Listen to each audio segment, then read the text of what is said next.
If I had known what I'd unleashed by pulling up that floorboard, I would have let the creaking stay a mystery. When I first moved into the old Victorian farmhouse, I thought the isolation would heal me. After my divorce, I wanted nothing to do with people, just a quiet place to think and rebuild. But what I found in that house wasn't peace. It was something waiting for me, hidden just beneath my feet. It started small, as these things always do. The faint groan of wood at night, the flicker of shadows in the corner of my eye. I told myself it was my imagination, a trick of my stress and exhaustion, but the sound of footsteps, slow, deliberate, made it clear. I wasn't alone. On the third night, those footsteps stopped right under my bed. My heart raced as I held my breath, frozen under the weight of fear. There was no basement below the house, only a crawl space. I told myself it was wildlife, even though the heavy thuds didn't sound like the scurrying of raccoons or possums. The next morning, I decided to investigate. With trembling hands, I pried open the crawl space hatch outside. The smell hit me first, rotting, metallic, sharp. It burned my nose as I peered inside with a flashlight. Deep scratch marks gouged into the beams were the first thing I noticed. They were long and ragged, too deliberate to be from animals. A sick feeling settled in my stomach. I called a handyman to take a look. He inspected the crawl space and emerged with a puzzled look. "No signs of wildlife," he said, wiping his hands on his jeans. "But here's the odd part. There's a boarded up room under your house. I'd guess it's from when the place was built, but it's sealed up good. Never seen anything like it." I thanked him, but his words lingered long after he left. That night the footsteps came again, but this time louder. It wasn't random pacing, it was deliberate, like someone knew I was listening. My body froze as I heard it, a soft rhythmic tap from beneath the floorboards. The next morning, I couldn't take it anymore. I ripped up a loose plank in my bedroom floor with a crowbar. Beneath it, buried in the dirt, something metal caught the light. My trembling fingers pulled out a tarnished locket. The hinges were rusted, but I forced it open to find an old photo of a woman and a little girl. On the back, written in faded ink, was a name, Margaret Harper, 1873. My unease turned to dread. I couldn't shake the feeling that the locket had been left there intentionally, almost like a message. A quick trip to the library confirmed my fears. Margaret Harper had lived in my house over a century ago. She and her daughter Eliza had vanished one night without a trace. Rumors swirled about Margaret's abusive husband, but no bodies were ever found. That night I slept on the living room couch, too scared to stay in my room. But my peace didn't last. Around midnight, the scratching began. Not below me this time, but on the walls surrounding the room. The sound was so faint, it was almost worse than hearing footsteps. Then I saw it. The locket, which I'd left on the coffee table, was swinging gently on its chain, like invisible hands were playing with it. My breath caught in my chest, and then I heard it. A whisper, faint but unmistakable. I ran. I grabbed my car keys, the locket, and didn't look back until I was locked safely in a motel room miles away. But even there, I felt the weight of their voices pressing in my chest. The next day, I returned to the house with a contractor to figure out what lay beneath the bedroom. Together, we tore up more floorboards until we found a hidden trapdoor.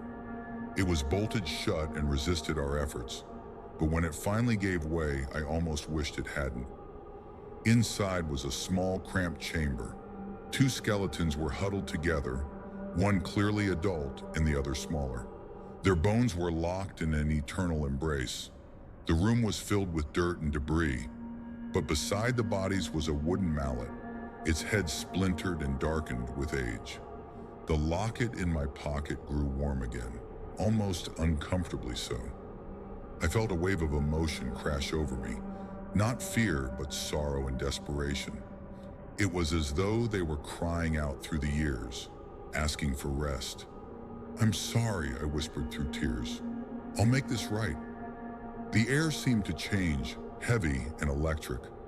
For a moment I thought I saw them, the woman and the child, standing in the corner of the room. They looked at me with hollowed, sorrowful eyes, but there was a flicker of gratitude. Then they faded, like a breath of wind. I left the house that night for good. I couldn't bring myself to stay, even after the remains were exhumed and buried properly. The locket, however, stayed with me. I couldn't throw it away no matter how much it unnerved me. Sometimes in the stillness of night, I swear I hear faint footsteps or scratching in the walls. Maybe it's my mind playing tricks on me. Or maybe the house held more secrets than I dared to uncover. I tried to leave the past behind, both the house and its ghosts, but the locket remained with me, a constant weight in my pocket. No matter where I went, it seemed to pull me back to that house, to those hollow eyes that would sometimes flash behind my eyelids when I closed them. The nightmares were relentless. Each night, the whispers became louder, more desperate. I could never quite make out the words, but I felt the agony beneath them. Something ancient, something that hadn't found peace in years.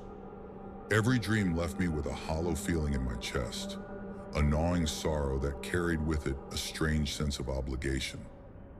The following week, I returned to town, desperate to put the experience behind me. I tried my best to ignore the locket, kept it hidden in a box at the bottom of my dresser drawer. But one night, as the wind howled through the trees outside, I couldn't sleep. Restless, I went to the kitchen for a glass of water. It was there I heard it. The same rhythmic sound, but this time, it wasn't coming from the house. It was from the locket. When I went to the kitchen counter to get it, I felt the unmistakable pull toward the back door, as if something in the wind was guiding me. There on the edge of my backyard stood a forgotten shed I had never really noticed before. What had I been thinking? Why was I being drawn to it, as though the house, its pulse and whispers, had reached through the fabric of time and space to lead me here? The locket warmed in my hand as I neared the shed, its metal slick and unnerving against my palm. I pushed open the rickety door. Inside, I found something unexpected. Boxes, old dusty books. But it was one box in the far corner that caught my attention. Lifting the lid, my fingers brushed against a yellowed piece of paper, folded and stuffed between ancient documents. Unfolding it, I froze. It was a letter, but the words were scrawled in a child's handwriting. "Please don't leave me." I looked closer at the faded ink, at the name sign below. Eliza, the very name I had seen on the back of the photo in the locket. The sensation of being watched crept through me again. It didn't feel like the air was still. It felt like it was waiting, pressing closer, enveloping me. The shadows in the corners of the shed seemed to stretch farther, darker, as if they were pulling themselves toward me. The hairs on the back of my neck stood on end. I didn't know what I feared more, the letter or the realization that my search had only just begun. Suddenly, the door slammed shut behind me with a deafening thud. I turned. Panic surged. But before I could react, the temperature dropped. The breath that left my lips formed clouds of vapor in the freezing air. Shadows shifted, coiling against the edges of the room as an unmistakable feeling of dread seeped in. Something in that shed had been watching me. Something familiar, something that wanted to reveal the rest of the story. Out of the corner of my eye, I saw her. A figure, dark and hunched, was standing at the far wall. I could make out the shape of the woman, her face obscured, but her posture, her hunched shoulders, were all too familiar. Slowly, as if expecting me to turn and acknowledge her, she stepped closer, her footfalls echoing in the still air, like a specter lost in time. "Eliza," I whispered, suddenly understanding. Eliza hadn't gone willingly. I could see it now. The suffocating guilt and pain wrapped around that little girl, burdened by years of grief. She had called for me. The shed door creaked open again, but this time it wasn't the wind. It was Margaret, not with kindness, but with the pressure of centuries of unspoken rage. Her hand reached out from the darkness, bony fingers clawing in midair. I ran. Outside, the locket burned in my pocket as I stumbled across the yard, but the whispers were louder now, clearer. Not just help us. No, this time the voice was unmistakably Margaret's. Can't move. I didn't look back, but when I got back inside the house, I threw myself into my bed, heart pounding, the cool sheets pressing into my sweating skin. The shadows didn't relent. They seeped through my windows as if waiting for me to fall asleep. That's when I realized it wasn't just the house I had uncovered. They had become tied to me. As long as I carried their sorrow, their grief, their pain, I would never be free. The worst part, I realized I didn't know if I wanted to be.